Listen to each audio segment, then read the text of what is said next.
Prince Harry's name is lighting up the news cycle once more, but not for a royal engagement or humanitarian cause. This time, the headlines are soaked in scandal, and the details trickling out of Montecito are raising serious alarm bells. Behind the grand facade of his California estate, something troubling is said to have happened, and the deafening silence from the palace is only fueling suspicions. Online chatter exploded with claims that Harry was found unresponsive at his home, allegedly due to a drug-related incident. No official word has come from Buckingham Palace.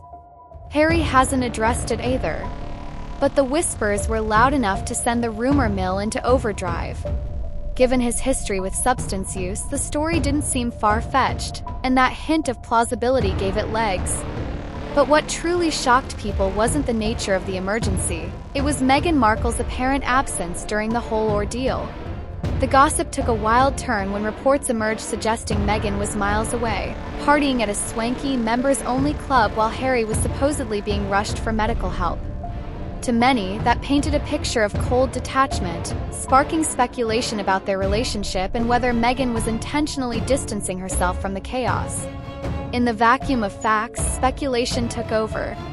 Controversial royal figure Lady Colin Campbell threw more fuel on the fire, hinting that the truth may only be known to a handful of insiders.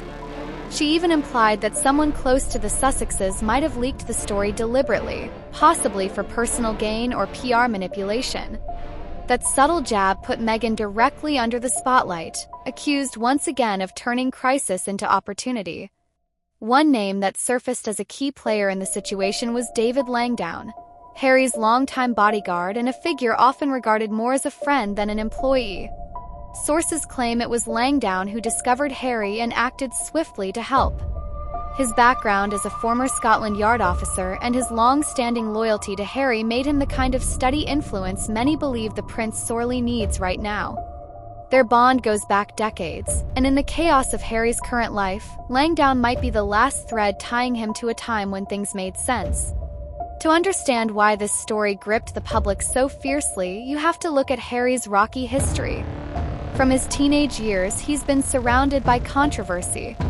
His experimentation with weed and alcohol was well documented, and at just 16, Prince Charles sent him to a rehab center for a day in an attempt to set him straight.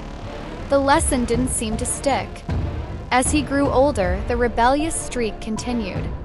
From scandalous nights in Vegas to drunken escapades across Europe, Harry's antics became tabloid fodder.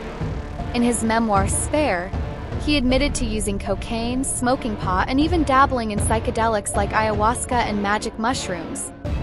He framed it as a journey of self-discovery, but many mental health experts and royal traditionalists weren't exactly on board with that narrative. So when news broke about a possible drug incident, people weren't exactly shocked.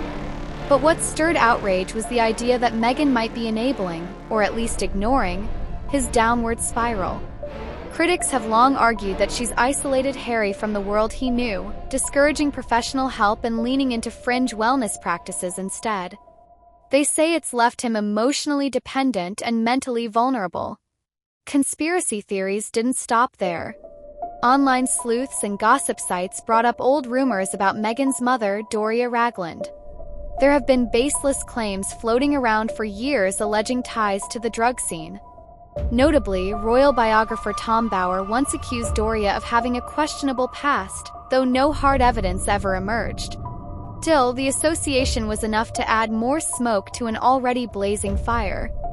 Then there's the curious case of Meghan's nephew, Tyler Dooley. He cashed in on the royal connection by launching a cannabis brand featuring strains like Markle Sparkle and Archie Sparky.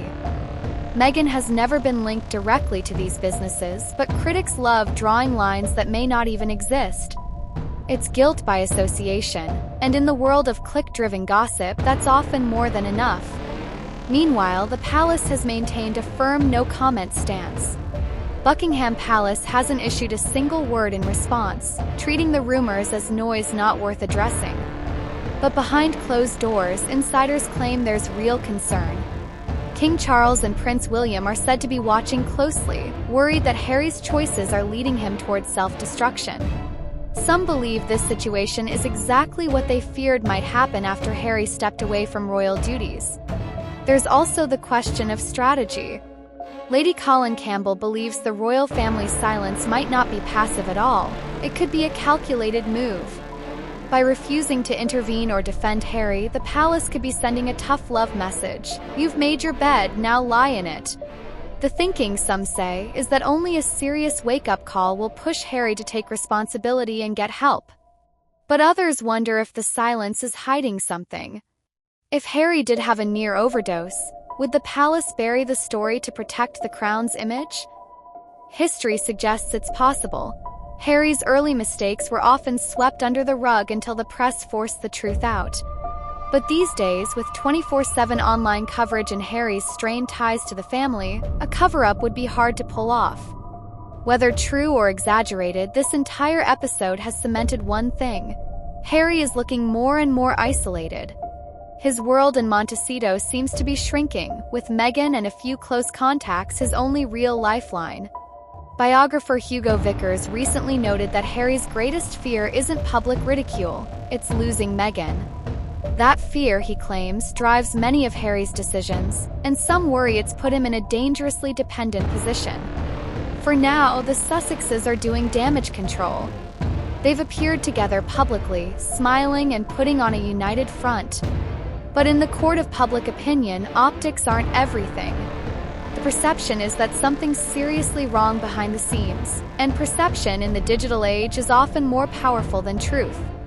What everyone seems to agree on is that Harry is not in a good place. He's a man haunted by childhood trauma, caught in a constant media whirlwind, and trying to find peace in a world that won't give him any. His honesty about mental health struggles earned him applause, but his coping methods, particularly his comments on drug use, have drawn harsh criticism too. Question is no longer whether he's suffering. It's what, if anything, he's doing to actually heal. And that's what makes this so tragic. 'Cause behind all the controversy, the media frenzy, and the finger-pointing, there's a very real person at the center. A man who once symbolized resilience, the same boy who walked behind Princess Diana's coffin with the eyes of the world on him. A prince who tried to break the mold, who served in war zones and laughed off tabloid rumors. But now, that image feels like a distant memory. Even with someone as loyal as David Langdown still in his corner, it's clear the weight on Harry's shoulders hasn't eased. Langdown, by all accounts, is one of the last people in Harry's life who tells it like it is. A calm presence in the middle of a storm. And if these rumors are true, it might have been Langdown who saved him, again. But how long can one man stand against this tide? Harry is no longer just a royal. He's a media figure, a brand, a polarizing icon. Every gesture is scrutinized, every interview dissected. It's the kind of pressure that erodes even the strongest foundations. Some close to him fear these aren't isolated incidents, but signs of a bigger unraveling happening behind the scenes. That leads to the real question: what would it take for Harry to reclaim his balance? Some say reconciliation with his family might be the key, though others believe that door has been firmly shut. Others suggest disappearing from the spotlight altogether, giving up the cameras, the contracts, the headlines, and simply focusing on healing. But in a world obsessed with celebrity, can he ever really disappear? As the rumors swirl and speculation mounts, people are starting to look beyond Meghan's PR strategy. Public trust continues to erode, and more insiders break their silence, the image she's built could collapse. And with that collapse, Harry may find himself even more adrift, cut off from the last source of stability he has. Yet the real heartbreak isn't in the gossip. It's in the possibility that underneath it all, Harry is crying out for help, and no one's really listening. Strip away the fame, the privilege, and the palace walls, and what's left is a man trying to find his footing in a life that no longer feels like his. And if even a shred of these stories is true, what Harry needs isn't scandal management. It's real support. Before things go too far. 'Cause once upon a time, Harry was more than just a royal in crisis. He was a symbol of hope. People connected with him because he was human, flawed but trying. Somewhere along the line, that humanity got lost in the noise. And now what we're left with is a man drowning in pressure, torn between two worlds, with the world watching and waiting to see what he'll do next. This isn't just about headlines. It's about a man's life. And whether or not these latest rumors are true, one thing is painfully clear. Harry is hurting. And unless something changes soon, this story may not have a happy ending. Some insiders speculate that the turning point for Harry may have come years ago, when he and Meghan made the fateful decision to step back from royal duties. At the time, it was hailed as a bold move toward freedom, a chance to write their own story. But freedom, as it turns out, came at a heavy cost. The security, structure, and deep-rooted support system of the royal family were replaced with Hollywood pressures, brand deals, and a constant need to stay relevant. For a man already struggling with identity and purpose, that kind of shift can be destabilizing in ways few truly understand. Observers are now asking whether Harry ever found the healing he was searching for when he left the UK, or if he simply swapped one cage for another. In leaving behind the crown, he may have hoped to gain peace, but instead walked into a whirlwind of demands, from media contracts to PR crises. His every move is now monetized, his pain packaged and sold. And with every tell-all interview and controversial statement, it's become harder and harder to tell where Harry ends and the brand begins. The heart of this unfolding drama is a man who once represented the possibility of change within the monarchy. He broke rules, questioned traditions, and walked away from one of the most powerful institutions in the world.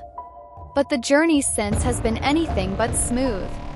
As the public watches this latest scandal play out, one has to wonder if Harry can still course correct, or if he's too far down a road paved with good intentions, bad advice, and the kind of fame that's impossible to outrun.